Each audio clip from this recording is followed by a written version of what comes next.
Hey, what's good, everybody? It's me, your hero, Benjamin Banks, and you're watching a brand new episode of Leveling Up with Benjamin Banks. And finally, joining me back up here, we got Rebellious D, and we have Double OT Terrific Trav. Guys, I did the last interview by myself. Trav, I know you were in space. D, I know you were in the multiverse. And, I just got to share this story with our listeners and viewers.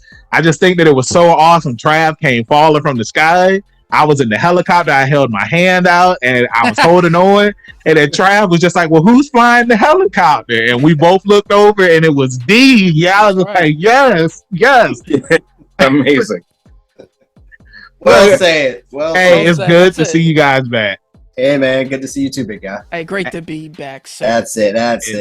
It is. And, joining us up here is somebody who I met at Incredible Con. He's an amazing voice actor. He's an amazing actor. You've seen him on so many television projects. You've heard him in the Castlevania series as Isaac, and that is professional actor, voice actor, Adetokumboh M'Cormack. How are you doing today? I'm great. You pronounced my name perfectly. Yes, I am.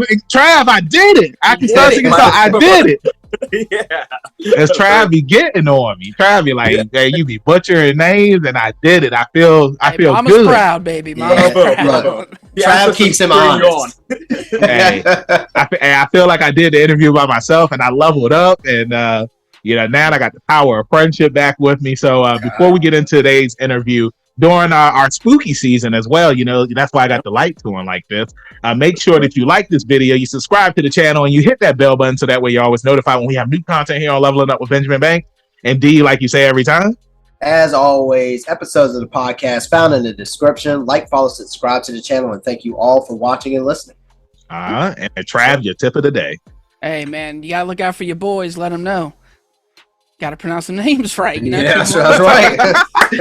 That's right. Trav, for real, I thought that was just going to be the tip. It's just like, you just got to let them know. I was like, I thought he was going to roll with it too. It's like, that's a good, it's funny. It's just like, I went on a date tonight and I kept on saying, you know what I'm saying? And like, the girl was like, I don't know what you're saying. Like, what does that even mean? You hear this guy, Trav? I was like, what, you never heard that before? She was like, no, I don't know what you're saying.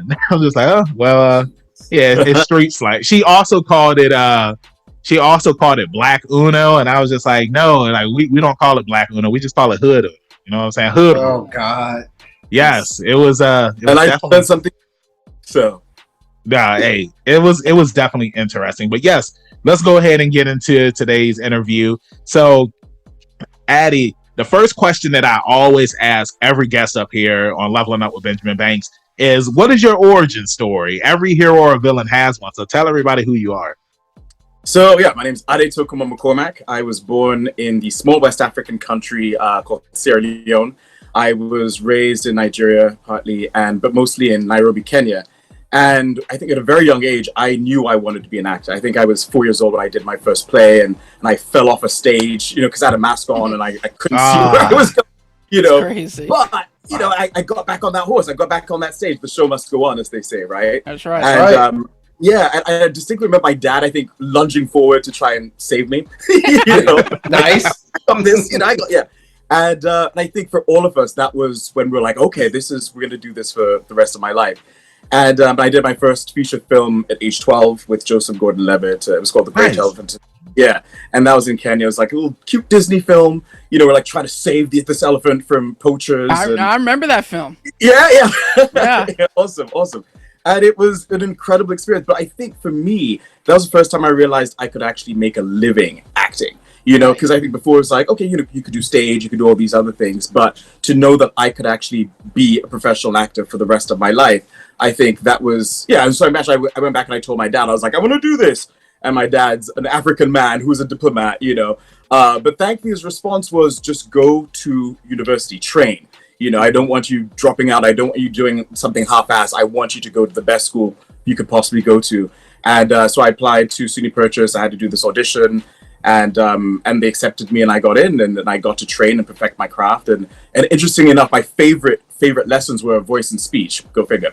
But, I always wanted to be, I wanted to be one of those kids who, was in Shakespeare in the Park and, just doing, all the classics. And And interestingly enough, when I graduated, I didn't do any of that. Yeah, it was at a time when I think being Black, people wanted you to do. This is pre-Hamilton, by the way, but people wanted you to do things like rapping Shakespeare, and and I was like, but that's not really what it's supposed to. Yeah, so and I'm not a very good rapper, to be perfectly honest. I was like, you sure you want to hear me rap?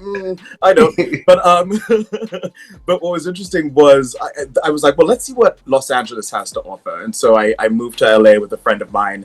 And literally within I think my first, second audition, I started booking, and I booked, I was very, very fortunate when I came out here. I booked, I think Lost was my first audition, and then Blood Diamond, and then I did a little thing on General Hospital, which was interesting, and a few other things. And it was just like my career really took off. But I remember having a meeting with my agency, and I guess the voiceover department was like, your voice is where are you from? What is that voice? And I was like, well, I'm a bit of a mutt when it comes to my accent. It's like a mixture of this and a mixture of that, because I went to private English school, but my best friends were literally from all over the world. Some were Israeli, some were Swiss, one was Dutch, one was Ugandan. So it's just a hodgepodge of all these different things. But the good thing about that is I can sort of borrow from all of them whenever I have to do an accent. I can do it pretty convincingly, yes.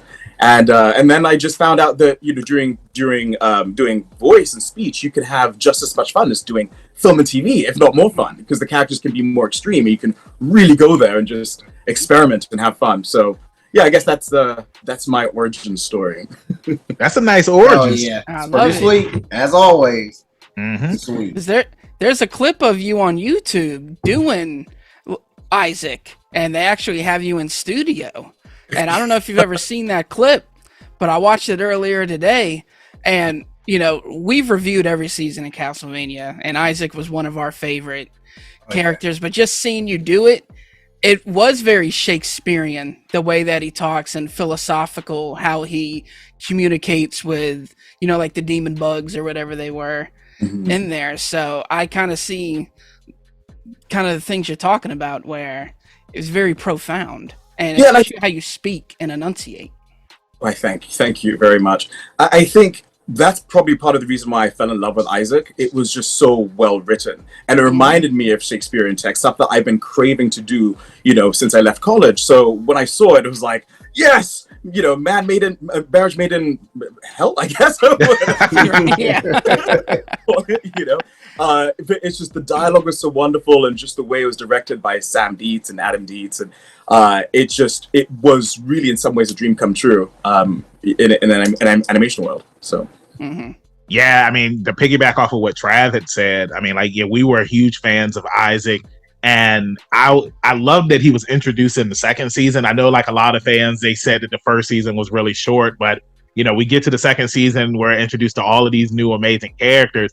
And one of the things that I love about Castlevania is the character development with every new character that they brought onto the show. It's like nobody felt like they were a minor character. Everybody had significant screen time and character development. So that way, when it did get to the final season, it's just like everybody ended up getting their payoff. Or, in some cases, some people got their just due. But, to see Isaac's beginnings and, how he was in love with his master, and his master didn't love him the same way, and how he, treated him, to seeing like Isaac at the end of the series, like it was beautiful. Like I never looked at Isaac as a villain. I looked at Isaac, because Dee says this all the time, every hero, there's certain levels to heroes, and at the end of the day, Isaac wasn't a villain. Like he was just somebody that just wanted to live his life, and he loved Dracula, because Dracula was the person that showed him kindness and in an evil sort of way. So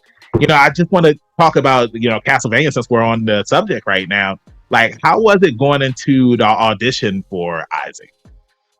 Yeah, that was I don't even think I auditioned for Isaac first, interestingly enough. I think I auditioned for Hector first, I believe. Yeah, it wasn't. I didn't audition for Isaac first, and then I got called back in to do another audition, and I know they were talking about making him African and whatever. So I said, well, let me try a few different accents. And so I think I did 3-4 different types of accents. I did one closer to what my natural sounding accent, and then I did one sort of more East African and one more West African, and then one of like a mixture of all of them because as Adetokumboh M'Cormack, I've traveled a lot. And I imagine Isaac a few hundred years ago had done a lot of traveling. So I came with that accent, and the studio, they seemed to love it, and Adam and Sam Dietz were like, that's it, that's the one. And thankfully Meredith Lane, who's our casting director, she also echoed their sentiments, and that's the one we went with. But it also just felt right. It felt like just the gravitas of it, the way he was so pensive and cerebral. It felt like just the perfect fit for that character.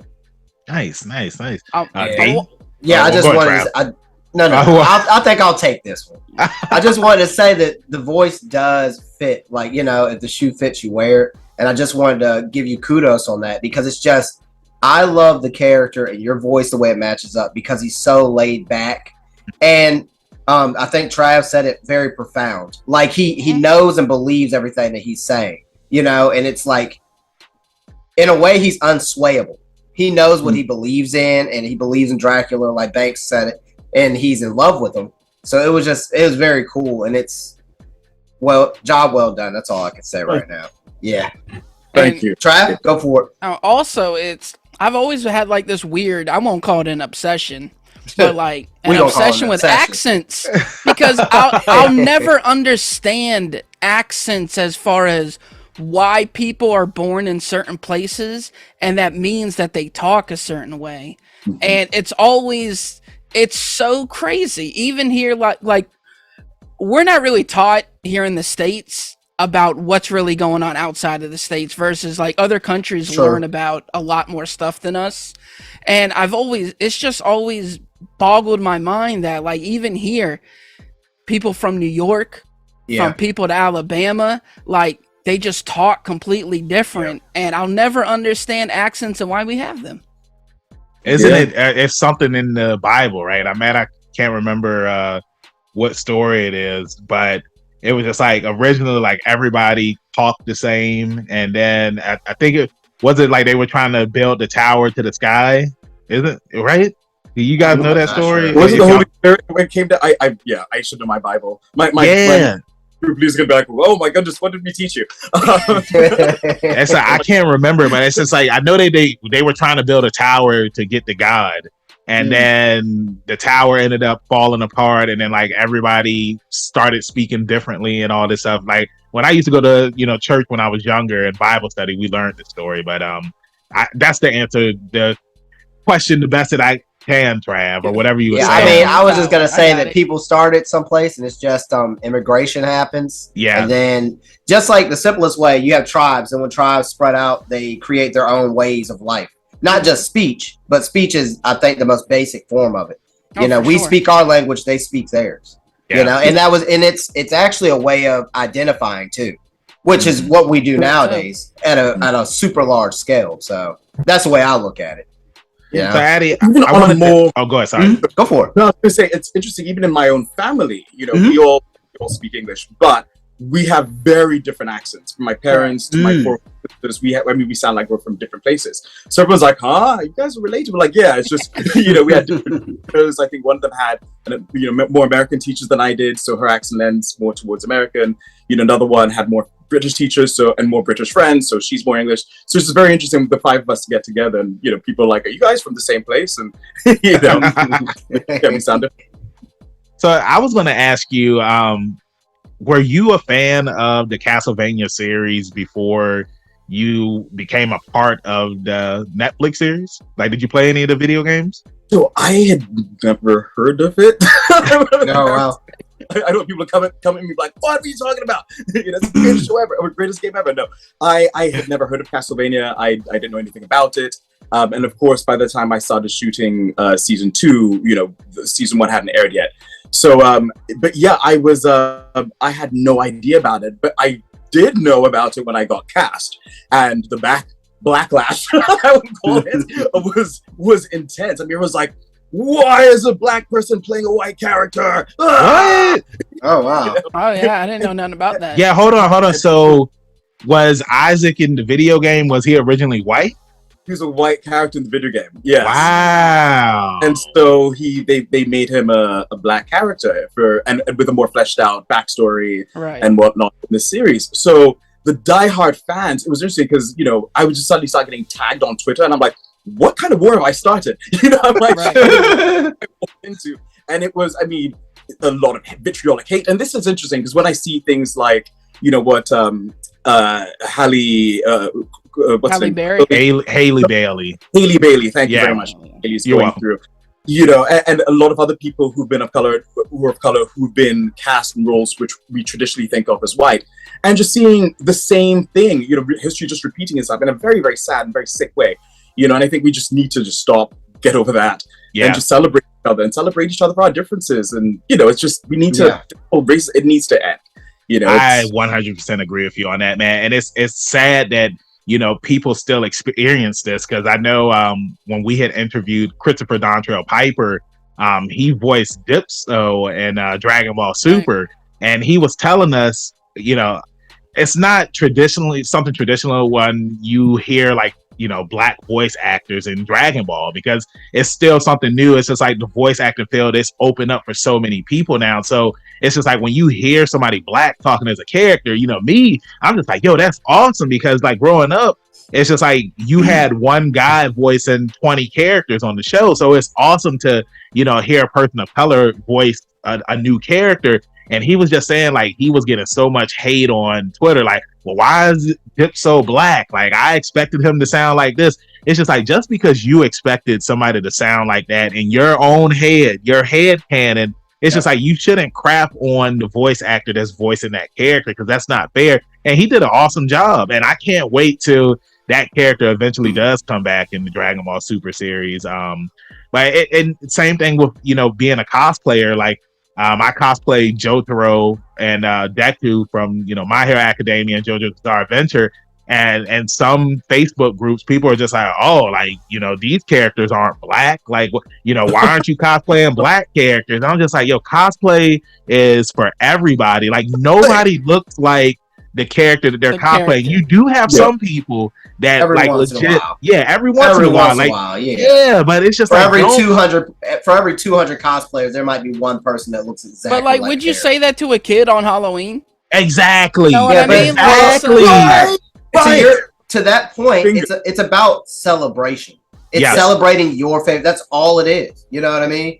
And it's like, I don't know why race needs to, just like Banks and I talk a lot about these kind of issues and things, but it's, if somebody casts you because you have an amazing voice, you have an amazing voice. It doesn't matter what color the character is. And, you know, we here on the channel, we've interviewed a lot of people from a video game, Genshin Impact. Very popular, blowing up right now.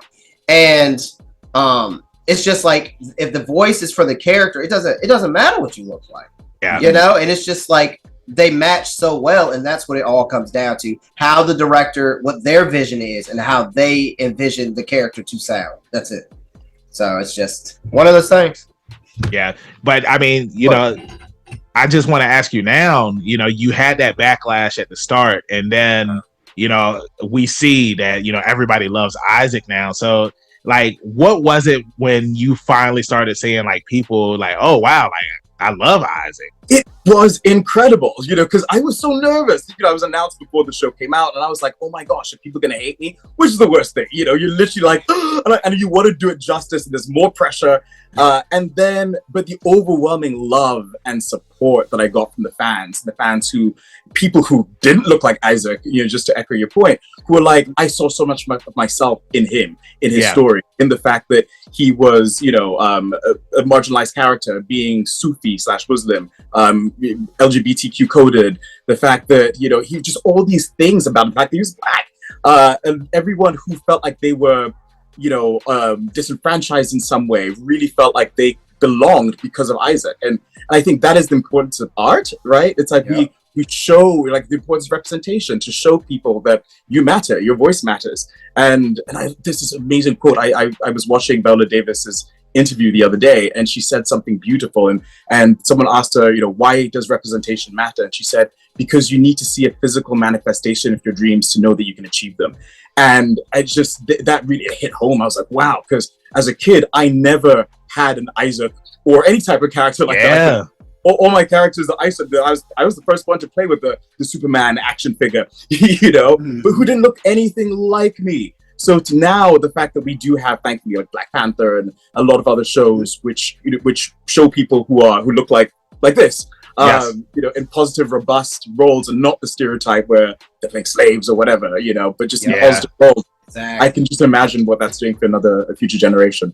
Yeah. Now, to piggyback off of what you just said, I 100% agree that representation does matter, whether it's a person of color or, from the, queer community and whatnot. Like, that stuff matters because, like you said, like growing up, you didn't see that stuff on TV. And when you did see it, it's just like they were either a thug or they were an idiot. And stereotyping. Yeah, there was a stereotype. I mean, and I just love that chicken or watermelon, or if somebody was if they were queer, like they were overly flamboyant or whatnot. Yes. And it's just like it's cool to see that you have these characters, whether it's in anime, cartoons. I mean, I know in cartoons it's still like slowly, you're starting to see a little bit more representation when it comes to the queer community and whatnot, but it's just good that you're actually seeing it, because I had saw something on Facebook a couple of months ago where somebody was just like they shouldn't have queer characters in TV shows, and I'm just like, but they exist. Like, this isn't the 50s and 60s anymore. It's a time of change. Yeah, and come on, I think that visually, especially with streaming services, and you can access so much visually nowadays than you could in even the late 90s. Yeah, it's just, this is how you get the word out, and it needs to be seen and expressed in a reasonable way, not being blown out of proportion or anything. But it's super important.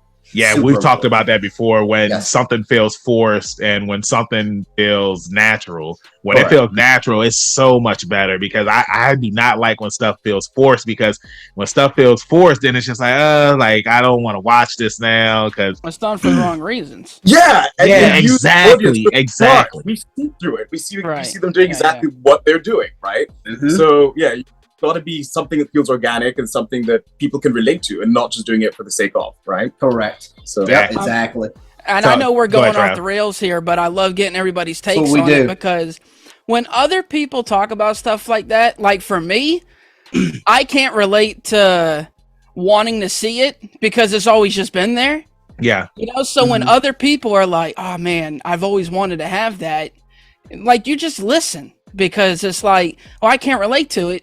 Because literally since the day I was born, it's just always been people that look like me. Yeah, I don't know what it feels like to have people that don't look like me on television. Isn't that wild? Right. Yeah. Isn't that right? Like, literally, when I grew up, there was nobody that looked Right. And if they did, it was, as you said, it was like the gangster, and I'm African. So it's like, the savage with the bone in his nose, with flies on his face, and just, in his loincloth. Yeah. That kind of nonsense. And I was like, I do not see myself as this person at all.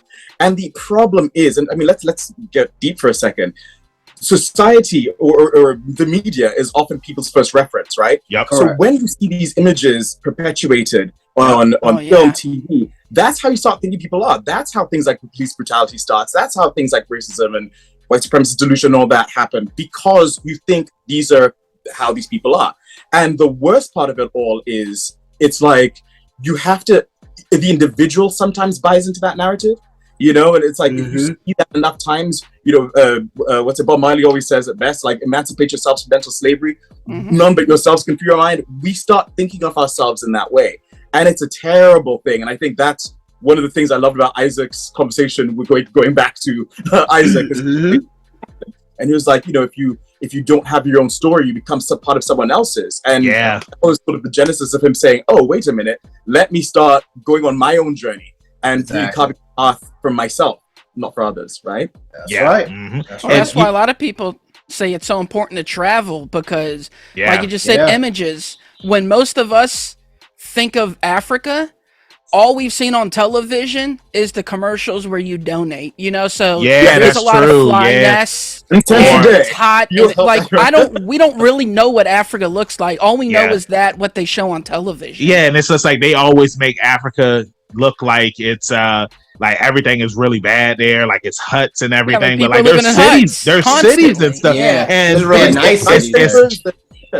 It's just based off of what you see in the media. And something that I wanted to piggyback off of what you were saying, Addie, was I I remember one time I was at a gas station and like there were these two guys from Egypt there. And I was like, we were talking because he was getting his car worked on and whatnot. And he was just like, I just want to let you know, like, that everything that I have seen on TV about Black Americans is wrong, because it's just like all I've seen is just like, thugs and, people arguing with each other because of reality TV and movies and whatnot. And he's just like, I'm sitting here talking to you. We're having a good conversation. Like, we're talking about anime and stuff. It's just, I never thought that I would experience this coming to America and like talking to somebody Black, because I've only seen what I've seen on TV. So it's just crazy how it puts the fear in people. Yeah. From Africa, that's what my view of African Americans was, a certain way, right? And then when I came to America, I was like, wait a minute. Where are they? It's incredible. But for like, I came to America at age 17, but for 16 and a half years, wow. I was under the impression people in this country were a certain way. And because also the media, they're going to spoon feed you what they think sells. That's they control narrative. That's exactly what it is, really. So now that I wanted to kind of move the conversation to another project that you had worked on that was done by the creators of Castlevania, and that was Blood of Zeus, which was something else that we loved. We did a review for that as well, and you voiced Copia. Turkey War. Yeah, the Great Turkey War. Yeah, we reviewed it. Because it came out in November. The Great Turkey War. So like, how was it being a part of that series? Like, are you somebody that is into Greek mythology, or were you kind of introduced to it being a part of this show? Honestly, it wasn't something that I was really that interested in. Of course, I'd heard about Greek mythology and Roman mythology, but it wasn't. I just didn't really care much for it. But after I did Blood of Zeus, I was like, oh, this is very interesting. And it also got me to start thinking about our own mythology in Africa and seeing that, wow, I mean, there is so much mythology. Now, I went to private English school where a lot of our history, a lot of our culture was sort of erased and sort of indoctrinated into this English way of life, because that's colonialism for you.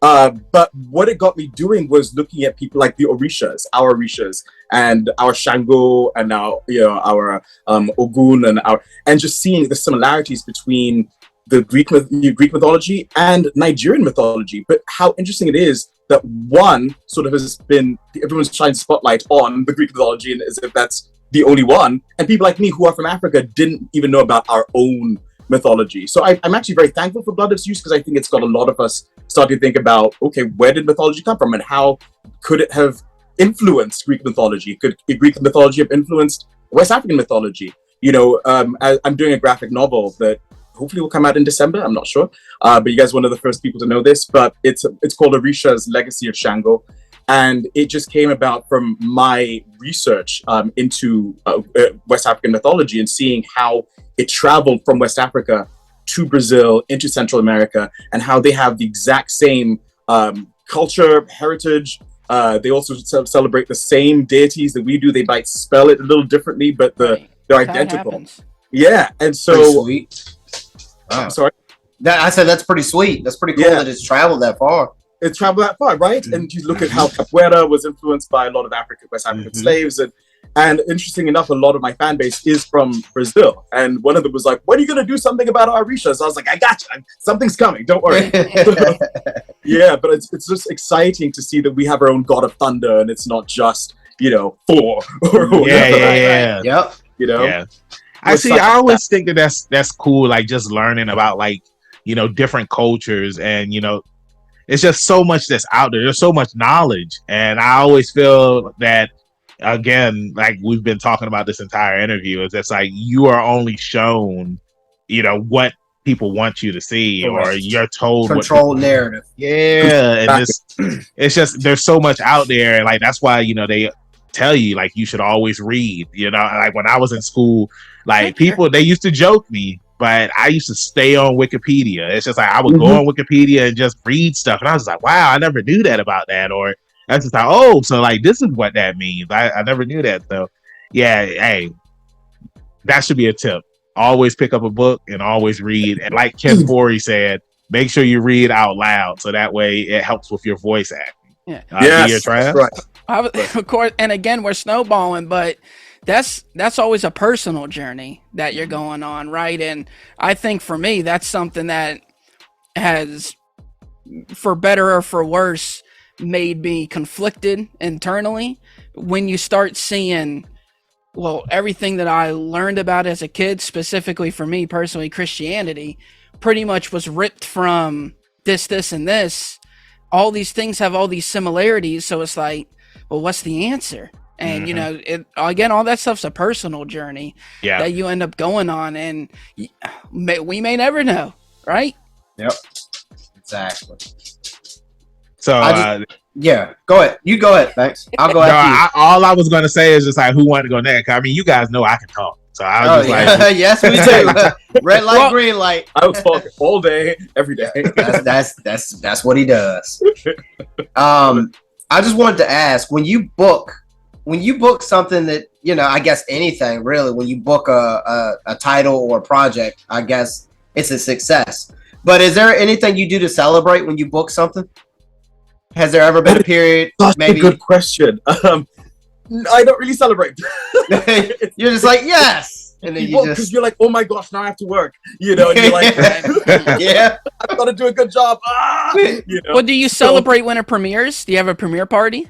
Yeah, I'll go to a premiere party, and you know, but it's interesting because you're always then thinking about the next job or whatever, and it's funny because one of my friends was saying we really need to just stop, smell the roses, and celebrate sometimes, because we're, gosh, you know, in the 2022, the years are going by so fast. We're just like, what's next? And you know, are we gonna, you know, there's a pandemic, and you know, we're never in the moment because we're always just panicking about what's happening next. And I think it's really important just to stop and just appreciate the good things that happen in life and the blessings that we get, you know. So yeah, I'm gonna start doing that more, to answer your question. Just even if it's your favorite soda pop, just stop and have a glass. Cream soda, right? That cream soda, ginger beer. You know, you just gotta pop the tab and stand there, take a deep breath.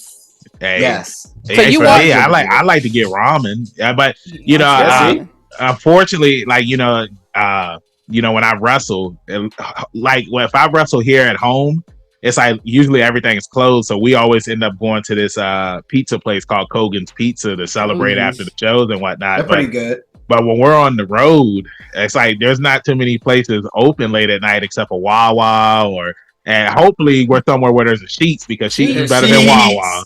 You know what I'm saying? And but yeah, no, ramen. What was it with the sandwiches or something? Wawa's the one to say. Hold on. You can catch Kevin Hart smiling. Have you ever been to Sheetz? No, I haven't. Oh man, hey, look. So I'm gonna tell you, when I came to Incredible Con, I was on the phone with D, and I was just like, D, this is like, after this con, I'm gonna go to Sheetz, and like I Google Maps it. I'm just like, hold on. The closest Sheetz is 3 hours away. Like, but hey, if you are ever in North Carolina or like Northern Virginia, like look for a Sheetz, because it's way better than Wawa. And I know some of our listeners and viewers, they might be like, Banks is tripping. It's controversial. It is, because it's crazy because we have Wawa here, but we don't have Sheetz. And you know, people that have Sheetz around them, they don't have Wawa. So it's the war. And one last thing I'll say about Sheetz before we move on, but I had stopped at a Sheetz in North Carolina, and right across the street from it was a Wawa. I'm just like, come on. Were they shooting at each other? No, but that's how it is in Richmond over there on Broad Street. There's a Wawa and a Sheetz. This is like, they fight. Watch out. Was it like Captain America? Was it like Captain America Civil War? It could be. The workers just started walking to the middle of the street. Hey, and D, you know what? I'm going to segue, because you know, I love that you brought up Captain America, because Adi, you were in Captain America: The Winter Soldier, and yes, don't blink though. It was like all of, I think, 5 seconds. But it's like even if you were in it for 5 seconds, it's just like the overall experience. Like, how was it, you know, working on set with that film? I have to say, it was incredible. I also signed an NDA, so I couldn't talk about it for the longest time, and all I wanted to do was talk. Because I love to talk, and I'm like, this is incredible. No, I loved it because one of the things they did was all my scenes were on that ship, and I think they had brought the ship all the way from Russia. So there was super security. You needed like your passport and all this, like, different identification to actually get on the ship because it wasn't property of the United States, if I remember correctly. And we couldn't leave once we were on that ship. And there weren't a lot of places that you could go. So like we all had one green room. It was me, Chris Evans, and Scarlett Johansson. And we just shared one room and getting to talk to them and hang out with them. I mean, these are superstars, but they were the sweetest people ever. I mean, you'd never even guess that they were. I mean, they're like sharing one room with me. I'm an actor. I've complained many times, and I'm like, one green room. Where's my trailer? Did they at least have the green M&Ms in there? I don't recall because I was just starting. Who was that? Was that J-Lo? It was just like, I have to have green M&Ms. It was somebody, I can't remember. It was somebody. I was just like, green M&Ms. But no, I think that's awesome that you. These guys are so down to earth. That and we hear that about because one of our friends, Renes Rivera, he did a movie with Hugh Jackman.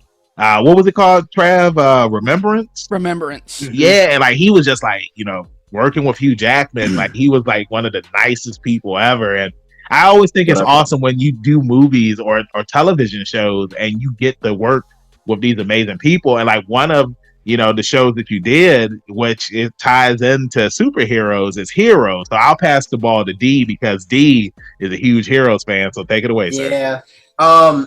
What was it like being a part of that project? I actually thought it was pretty well done. Enjoyed so many of the characters and events on the show. What was that like? Oh, it was surreal getting on that. I think it was their sophomore season, and they were just celebrating their success too. Because I think the first season everyone was like, "Oh, are we gonna get renewed? Are people gonna love it?" And I don't think they had anticipated that it was going to be the big success that it ended up being. Yeah. And so joining in season 2, and everyone was very much like a family and just was so sweet. And Milo Ventimiglia, I mean, he taught me how to do a stunt punch because I had to punch him a few times. And he showed you just the nicest guy. And we actually did a pilot a few years ago. And I was like, hey, remember we worked on something together? And he was like, yeah, of course I remember you. So it was just good to work with him again. Another down-to-earth, really, really sweet guy. But yeah, I loved it. I love being part of something that just continued to, have this huge fan following and get rave reviews. And I mean, honestly, I wish it had lasted longer. It was very short and the series ended, very abruptly. But it was a great show, and I hope there's another iteration of that show somehow, some way down the future. It may happen. I do want to ask a little segue question about, I guess, fantasy versus real event stuff. Do you have a preference? And do you prefer one or the other, whether it's fantasy, fiction, or nonfiction? Or I'm such a drama, sort of grounded in reality kind of person, but fantasy is so much fun.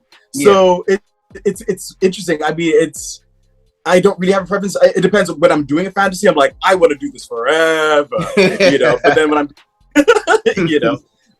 because also it challenges your imagination in ways that normal drama, but in ways that live action or just drama doesn't.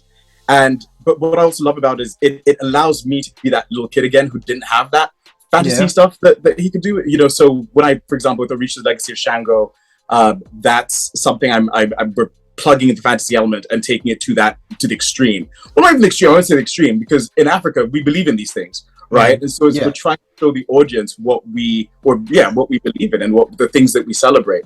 So I mean, I guess it just depends on the project at the time. If I'm like, if I want to do drama, sure.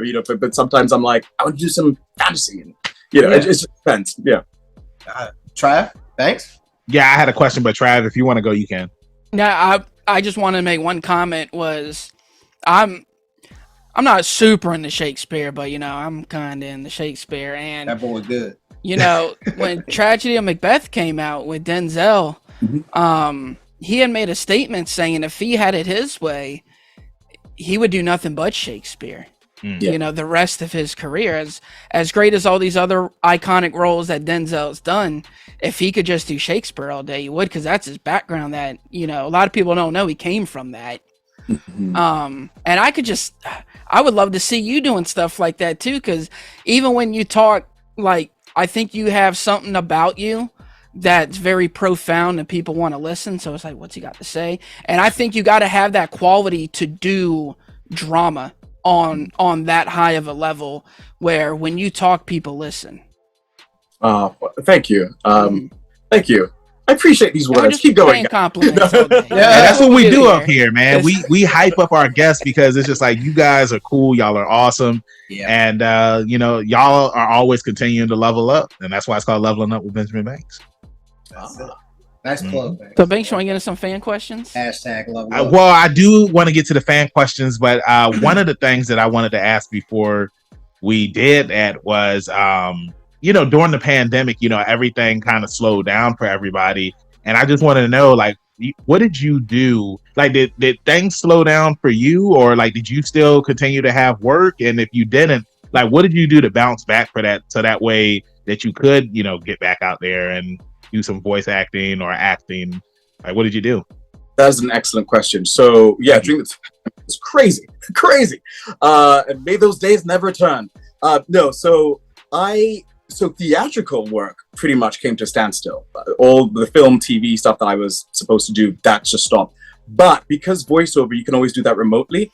And animators, sometimes they often work alone and work in their own home studios. And if you're a voiceover actor, more often than not, you probably have your own home studio, or you can go into studio and just work by yourself. So my voiceover career actually just picked up. I started doing a ton of voiceover work for several months, which was great. But then also because there's so much uncertainty. And now, mind you, when you do voiceover work, it's just a couple of days.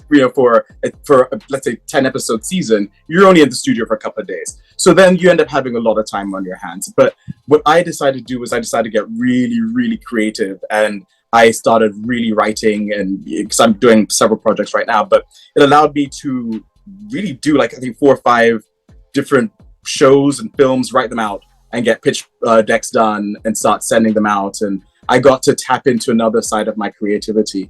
And that's what I did. And then I also left Los Angeles, California, because I was like, wait, I don't physically have to be here. I'm going to leave. And, and things were getting crazy. I mean, we had, of course, BLM happened right after that. And I have extreme anxiety. And it was just, I remember I'd been pulled over for driving while black at one point, and so I tend not to drive at all. And so I was literally having PTSD while everything was happening, and I was like, I need to be with family. So I moved to South Carolina with where my sister lives, and spent some time with her, and just got my mental health back to where it needed to be. And also my adorable nephew, who I could also sort of practice my lines with, because kids are the best. When it comes, everyone's like, how do you create all these characters? I'm like, I do it with my nephew. I play around with him, and I'm like, what about this word, this character or that character? And if he like starts crying, then I know maybe that's not the character I'm supposed to do. Or if he starts crying, I'm like, maybe that is the character. I know. But it was a really good time away, and just a time for me to be reflective and figure out what really matters most in my life. And that's how I spent my pandemic. And the great thing was, because I think we're doing, was it Blood of Zeus and A Tale Dark and Grim? We're doing a couple of shows I was doing, and I was like, oh boy, is Netflix going to be okay if I'm doing these out of Los Angeles? And they were totally fine. They actually rented a studio in South Carolina that I was able to just go to and record, and it was amazing. Awesome. Well, Trav? No, I'm good till we get to these fan questions, and then. Okay, well, I'll bring up one other thing before we get to the fan questions. Before we had started doing the interview, you had mentioned to us that you were doing some work on the German King, and to everybody that's watching and listening right now, like, let them know like what the German King is about. Well, actually, going back to the pandemic, I got to really flesh out the German King. So years ago, I'm an actor, of course, and I just got really fed up of a lot of the roles that I was playing. I was tired of being cast as, the slave or the drug dealer or, whatever. I'm like, we can play so many different characters, and especially as Africans, we don't always have to be running around in loincloths and spears and whatnot. Right. We come from proud, dignified, robust people. Many of us are just from kings and queens, and there's a side of Africa I felt like people were not seeing in media and in television and film. And I was just fed up of the roles I was getting. And not just me, but a lot of my Black friends and my African friends, you know, when we got together, we're like, what are you auditioning for? Oh, Slave Number 2. Oh, no. Like, come on, guys. You know, not again. Jesus. And so I said, well, what could I do to just change the narrative? And I remember I looked up, I was Googling Black heroes, and this is right around Black Panther and whatnot, and people were saying, oh, and I was so thankful for Black Panther, but you know, a lot of people would say things like, oh, it's too bad that these characters don't exist in real life, and I'm like, no, that's so not true. These people exist. There's so many African heroes over the past thousands of years, but because history is often told by the victor, their stories are erased. Right. And so that's part of the reason why I never knew about these people growing up in Kenya, because we just, you know, in a colonial school, you're taught the positives of colonialism. You're taught about how, you know, they came and brought culture and religion and medicine, but not about the genocides, the concentration camps, the forced sterilizations. And so I remember when I was doing this research, I was like, wait a minute, all these things happened and I had no idea about. And I think it was on the anniversary of Rudolph Douala Bell's death, and I think it was August 8th, 2017, was the first time I actually Googled, African hero, and I saw this man, Rudolph Douala Bell, who was an African prince who was raised in Germany alongside Kaiser Wilhelm II, who was raised in foreign German courts, and he was indoctrinated to become a perfect German king. Because, you know, they felt like if they wanted to continue colonialism and sort of continue oppressing the African people and keep them under colonial thumb, what better way to do it than having one of your own do that and basically be the neck on the beat be the boot on the neck of the people. So, but when he came back, he used all this education. You know, he became a lawyer. He was like, this isn't right. You know, he's like, you're oppressing, you're enslaving, you're doing all these things a civilized society shouldn't do. And all the things you're teaching against, you're actually doing. And so he stood up against oppression, stood up against colonialism, went toe to toe with the Kaiser, and ultimately resulted in him being executed for treason. But he was martyred, and his death really inspired a nation and eventually the entire continent of Africa to rise up and rebel against German colonial rule and end German colonial rule in Africa. So it's a beautiful story that I never knew about. And I found for every Rudolph Douala Bell, there were literally thousands of other heroes whose stories have not been told. And I said, okay, it's about time and this all happened during World War I. And so we've learned world history. I'm sure all of you have learned world history, but never once did I know about the contributions of these heroic Africans during the First World War, the Great War.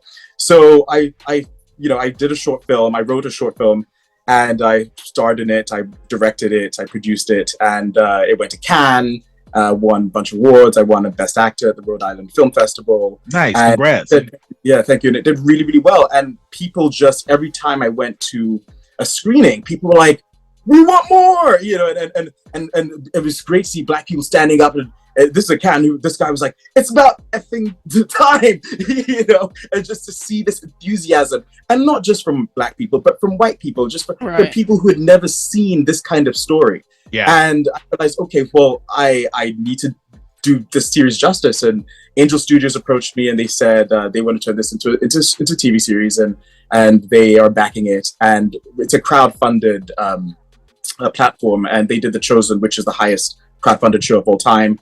And if you want to express interest, anybody can go to angel.com/German King. Once again, that's angel.com/German King. And we're just getting people to express interest, and, you know, just so that we can get the show made, get the show up. Yeah, well, that's awesome. Link. Yep. I'll definitely make sure that we have the link down below in the description. But like, that sounds awesome. And, you know, it's kind of like how you were saying, it's just like, it's always the winner that tells the story. Because I mean, you know, what show? Well, just look at how we treat World War II. What show was it? What show? Man, I can't remember it. I just watched the movie Watchmen, the Watchmen show. Yeah, the Watchmen. Like there were so many people that didn't know about what happened on Black Wall Street, and I feel like it's important that you have these shows that come out and then they show this stuff. Because the same thing, Atlanta is another show. I didn't know what Juneteenth was until like I had saw the episode of Atlanta, and I remember after I watched the episode, I asked my mom. I was like, Mom, like, why does nobody really talk about Juneteenth? Like, why don't we celebrate it or anything? And she was just like, the thing in Lovecraft. Yeah, Lovecraft is another thing. So it's important that we see this stuff and like we learn about our history, because they don't teach this stuff in school for real. Like go ahead, D. I just want to piggyback. It's not just that's the crazy thing. It's not just our people. It's it's world history in general. It's world history. Yeah, world history. Yeah. You have to give people more and more facts to go off of, then let people come to their own conclusion. Yeah. That's the thing about controlling narrative. Media, even movies, fictional things, nonfiction. It's just controlling media and people showing what they want you to see. Yeah. And it all falls under that same umbrella. So it's important to always, no matter what you are, all the listeners, get out and look at your own people's culture. Yeah. Do your research, do your due diligence, and look into that stuff. Just there's no reason. Sometimes it's even hard to do that because it gets so convoluted with what's true and not true. And I know that was a big thing for the COVID situation stuff was what's fact, what's not fact. There's all these things. We're trying to figure it out. So many opinions out there. And that's what makes kind of research and the internet's a beautiful thing because we have access to everything. But unfortunately, we have access to everything at the same time, right. And it's hard to decipher. Well, it's Pandora's box, Trav. It can't be closed now. And the only way you'll be able to find out what are actual facts is that you start looking. Yep. You don't know, because otherwise you're just listening to what I tell you. And to piggyback off of that too. It's always good to like go to museums and art galleries are a good place too. Because like one of my friends, Quincy, and he has a gallery Quincy in Norfolk, and it's just like he's just full of so much knowledge and whatnot. And it's just like that's why I love going to art galleries and museums, because like you can just learn about history. But excellent point. Oh, go ahead, Addy. Were you about to say something? No, I just want to, because I did location scouting over the past month and a half. I went to Kenya and Ethiopia just to find places, buildings that we could shoot the German King series.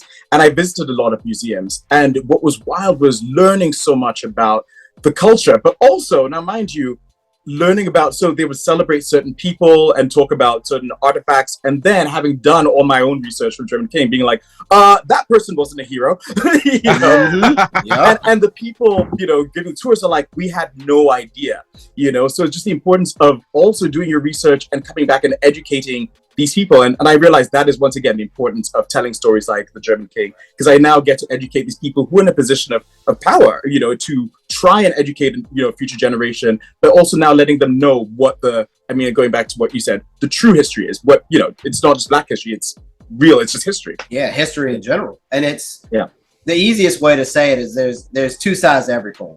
Exactly. And who's your hero is just dependent on which side you're on, really. That's right. And if you're the winner, your story gets told. Exactly. The other guy gets buried. So, and specifically over here in the States, as you know, we had that Hays Code for 20, 30 years where you couldn't even make films that even merely mentioned the atrocities that happen here in America. Wow. So it could be something like that for these other nations too, where, specifically like China just has this huge list of no-nos that you can't do. Yeah, that's true. So who knows what they're trying to keep you from even telling people about.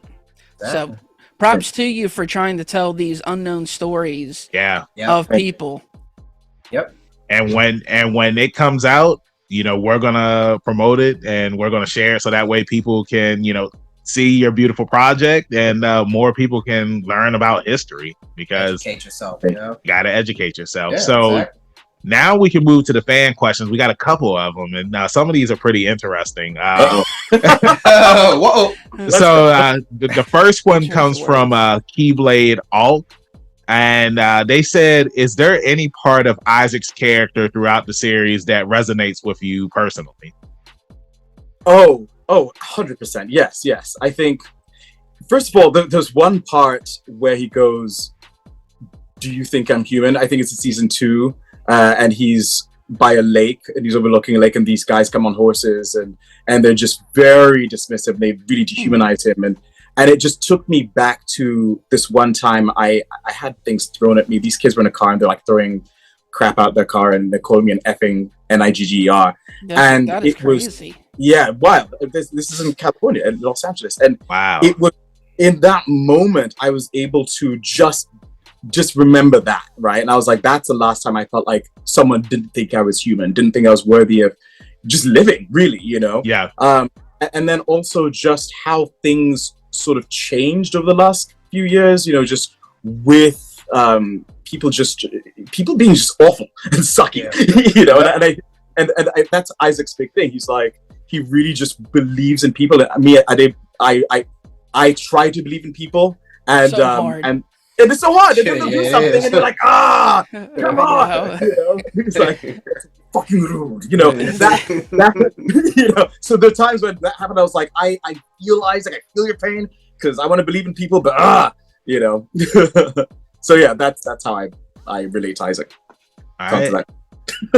Trav, do you want me to read all the questions, or do you want to jump in on some of them? Well, yeah, there's a specific one I want to read. I'm pretty sure I know which one you want to read. We'll say, and I think that's the last one. But all right, so this next one comes from North Breed, and they want to know: did you make up the voice for Isaac, or did the producer tell you how the voice should be? I believe you answered this already. We already talked about that. So yeah, so North Breed, you know, you already heard the answer. All right, so we can skip that one. All right, Trav, go ahead. Yeah, go ahead and read this one. This comes from reader Devin Gadsby. He says, "It's a she. It's not a he. It's a she. I'm sorry. Yeah, she." Devin Gadsby, huge fan. Are you single? Because I'd love to go out with you. I'd marry Isaac in a heartbeat. What's it like to be an actor? I've always wanted to be an actress, but have no money to go to California. So not really a question, but more of a statement. I know that's when I saw that I was just like, okay. Well, the part I will answer is you don't have to be in California to be an actor. So Devin, you can be an actor in your town. In fact, one of the things we're doing with German King is we're educating people in Kenya and teaching them acting and teaching them filmmaking so that they can be pillars in their own community and make films about their own people and their own community. So you can be an actor anywhere, and that's a good thing about living, you know, now in post-pandemic, because you can self-tape and you can be in. I mean, at that time I self-taped in Kenya when I was doing my location scout. I booked something in America. I got here when I needed to be, but you know, you don't have to be in California to be an actor. Mm-hmm. And like you were just saying, self-tape seems to be something that is the common way to do it now, from what we've seen from other actors tell us here on the podcast. I have not been in a room in over 2 years. Yeah. So it's now, you know, in my experience, it's just been self-taping. Okay.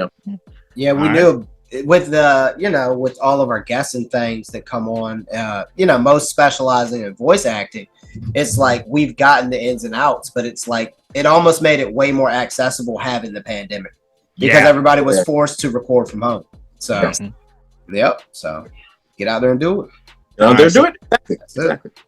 This one comes from Lawrence, and this is they want to know, what do you want people to be inspired by from your role as Isaac?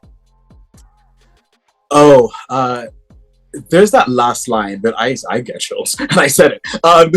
But he goes, "I'm going to live," and I think that is. I look at that line, and I remember reading it and thinking how in every aspect of my life to live life to the fullest. You know, tomorrow is not guaranteed, and just you know, we're only here for a limited time.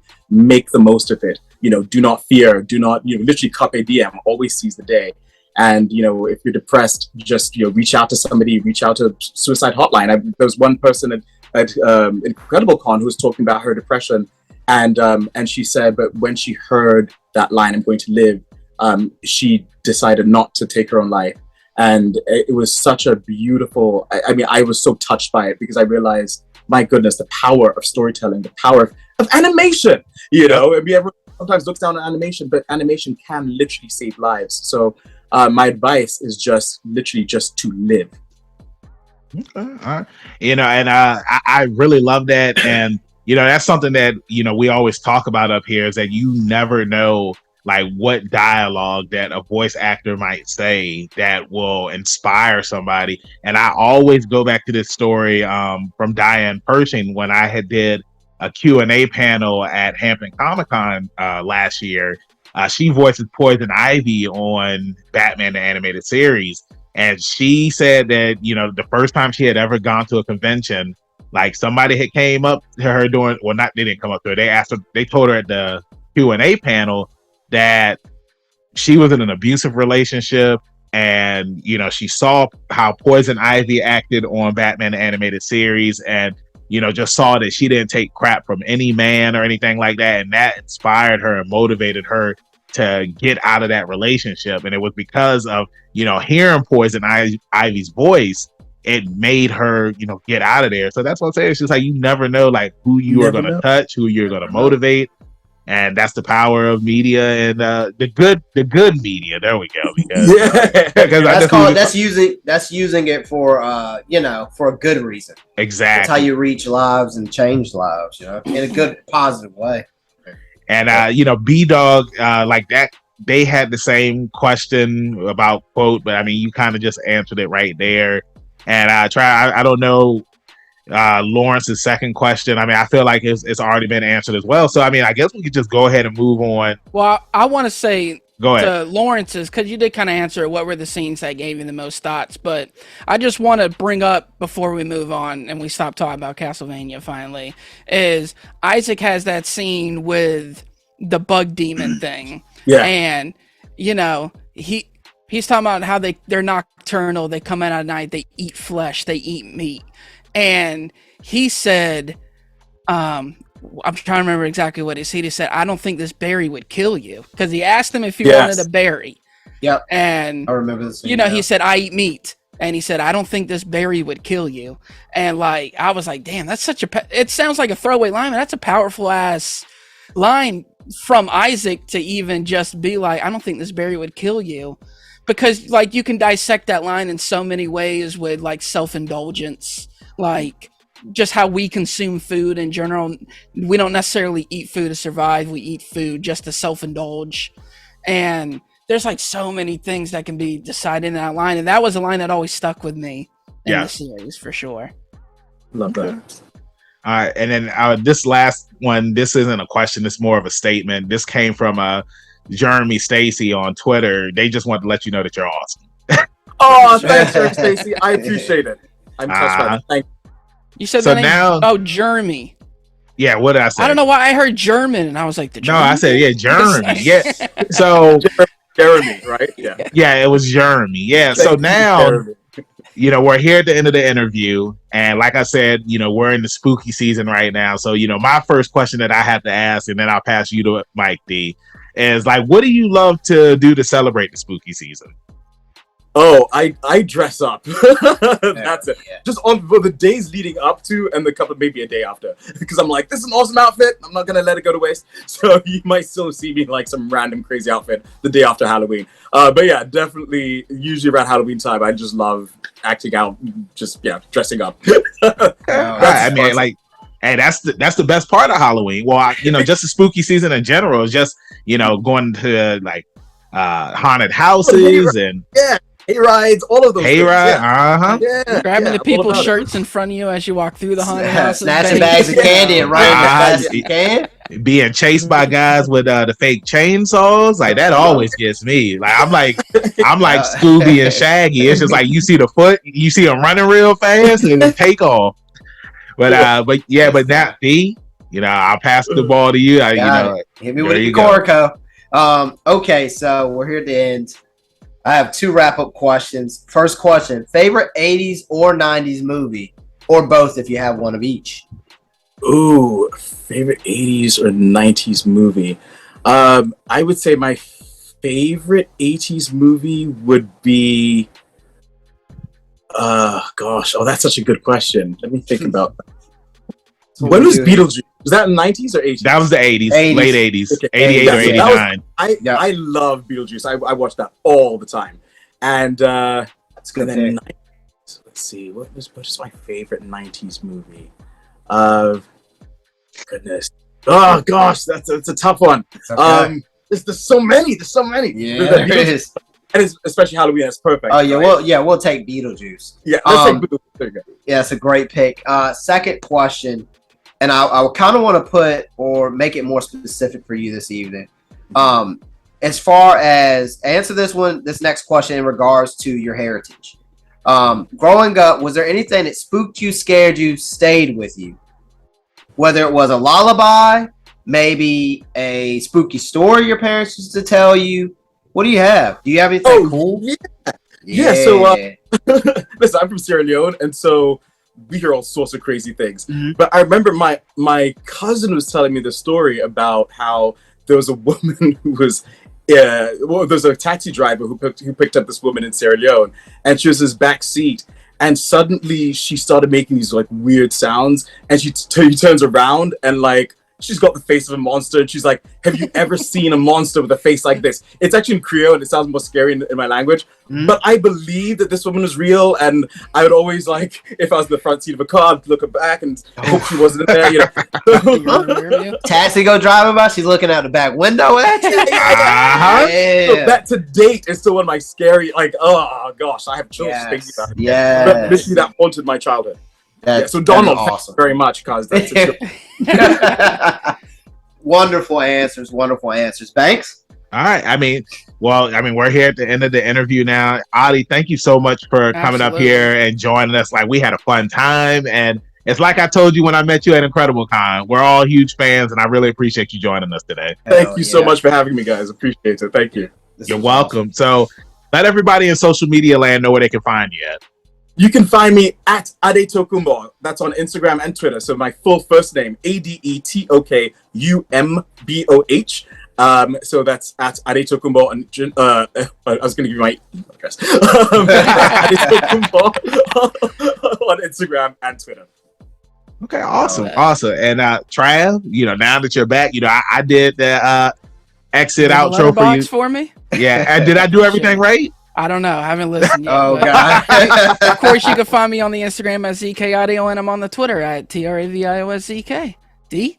And as always, you can find me at rebellious_D23 at Instagram.com. And Banks, if they need a hero, if there's a monster in the backseat of a taxi, where can they find a hero? Hey, you can find me, your hero, Benjamin Banks, at KingBenji_Banks on Twitter and Instagram. You can find me on Facebook at Benjamin Banks. I should be the first person to pop up. If not, then I need to contact Mr. Zuckerberg. Thank you all again for watching this interview. Please make sure that you follow Adi on all of his social media accounts. And please support the German King. If you have interest in it, he's talked about the website here, and it will be down below in the description. And then make sure you check out more interviews, reaction videos, and reviews that we have here on the channel. And then check out our podcast where we have brand new episodes every Tuesday. The link is down below in the description as well. And then the video of that interview is up here on YouTube on Friday. So like I always say, keep that pinky up, stay positive, stay safe during the spooky season, and we'll see you next time on Leveling Up with Benjamin Banks. Peace. Thanks again, everybody, for watching another episode of Leveling Up with Benjamin Banks. Make sure you like, follow, subscribe to the channel. Podcast, we got that too. Make sure you give us a thumbs up and hit that bell for further episodes and notifications. Thanks a lot to our patrons. And if you don't mind, join the Patreon. We'll be having new specials coming up soon.